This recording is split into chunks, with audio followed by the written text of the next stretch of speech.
Salam, hörmətli izləyicilər. Mən Heydər Heydərzadə, sizləri yeni bir videoda gördüyüm üçün şad oldum. Bu günləri biz 1S-də təşkilatın departamentlərini, şöbələrini və məsul şəxslərin yaradılmasını öyrənəcəyik. Gəlin indi keçək dərsimizə. Proqramımızı açırıq.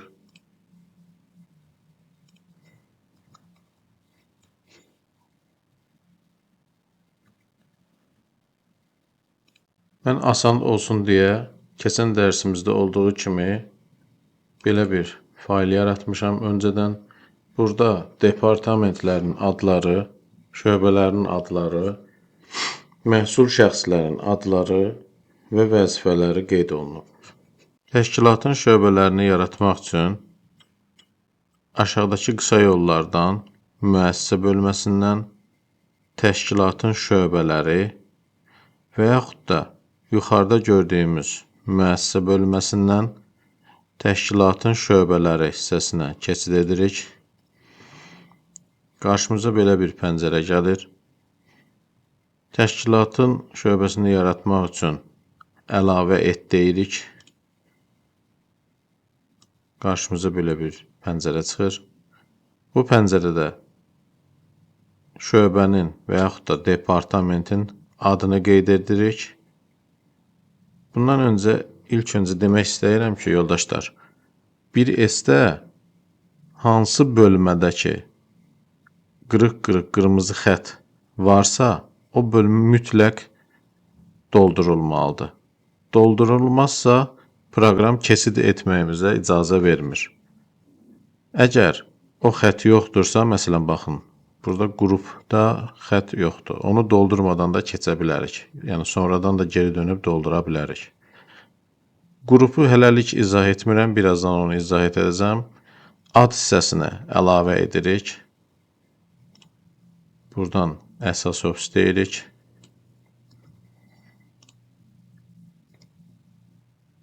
OK deyirik. Əlavə et deyirik. Maliyyə.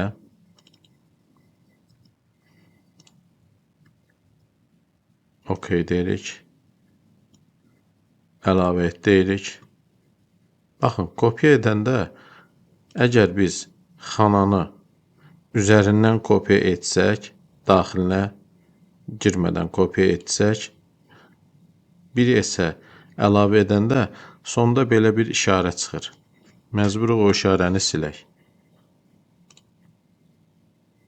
Əlavə et deyirik.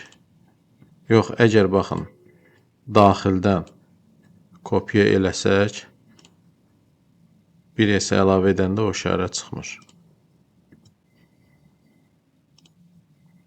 Marketing kopya edirik. Buradan əlavə et deyirik. Marketing. OK. Satın alma kopya edirik. 1S-ə əlavə et deyirik. OK. Və sonuncu hüquq departamentini kopya edib əlavə et deyirik. Baxın, departamentlərimiz hazırdır. Departamentlərin tərkibindəki şöbələri yaratmaq üçün gəlirik departamentin hissəsindən əlavə et deyirik. Baxın, burada diqqət edin. Departamenti də eyni yaradırdıq. Amma burada ad hissəsinə şöbəni yazdıqdan sonra, məsələn, texnik ofis şöbəsi. Əsas ofisdə texnik ofis şöbəsini yaradırıq. Texnik ofis şöbəsinin ad hissəsinə yazdıq. Burada qrupu seçməliyik. Qrup hansıdır? Əsas ofis. OK deyirik. Artıq əsas ofisimizdə texnik ofis şöbəsi yaradıldı. Bunu da üzərindən baxın. Əgər şöbə yoxdursa, vuranda açmır. Belə bayaq yaratdığımız pəncərə açılır. Yox, şöbə varsa, üzərinə 2 dəfə vurduqda daxilində həmin o şöbəni görə bilirik. Geri qayıtmaq üçün də əsas ofis. Baxın, bu krem rəngində olan pəncərəyə vururuq, geri qayıdırıq. İndi gəlin digərlərini də yaradaq. Maliyyədə mühasibatlıq var, daxili audit var. Mühasibatlığı yaradaq. Gəlirik yenə əlavə et deyirik. Burada harda olduğu fərq etmir. Yəni ki, buradakı seçim fərq eləmir. Əlavə et deyirik, adını qeyd edirik, mühasibatlıq. Əsas budur, qrupunu seçmək. Maliyyədir, departament olaraq maliyyədir, mühasibatlıq şöbəsidir. OK deyirik. Daha sonra daxili audit. Bunu buradan kopya edirik.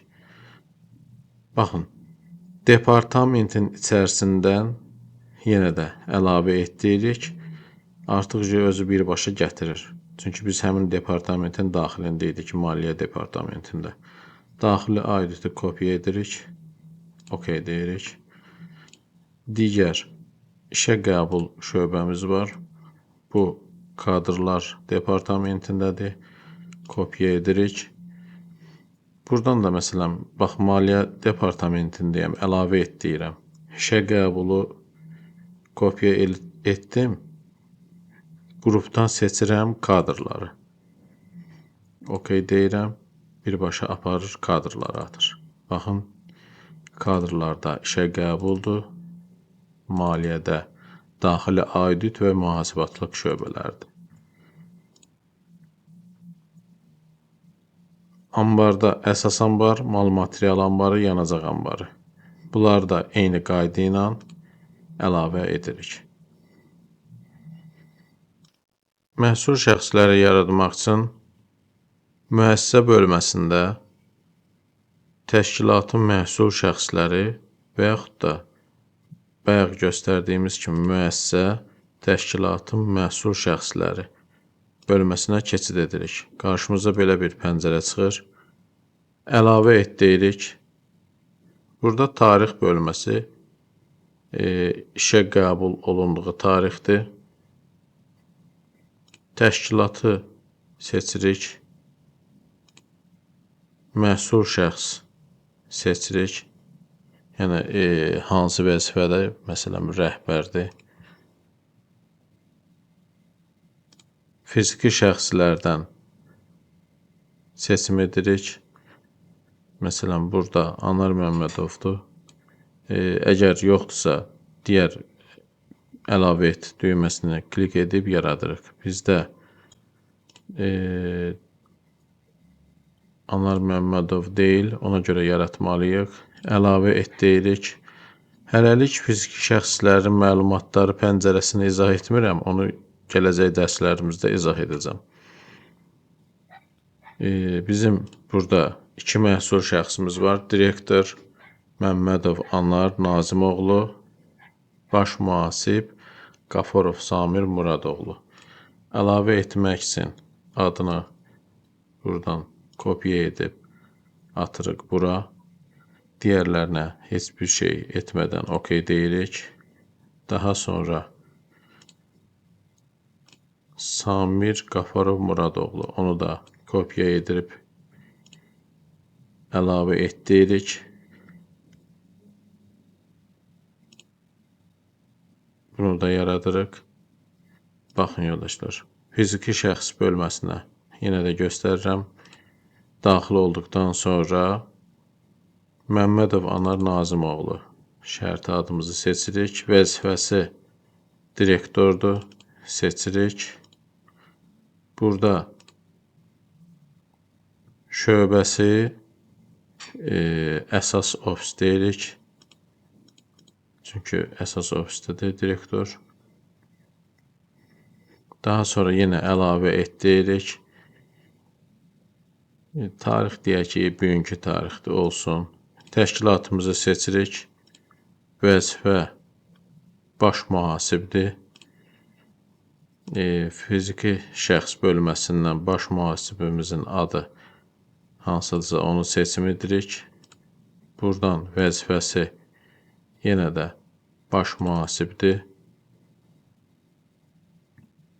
Bu da maliyyə departamentindədir.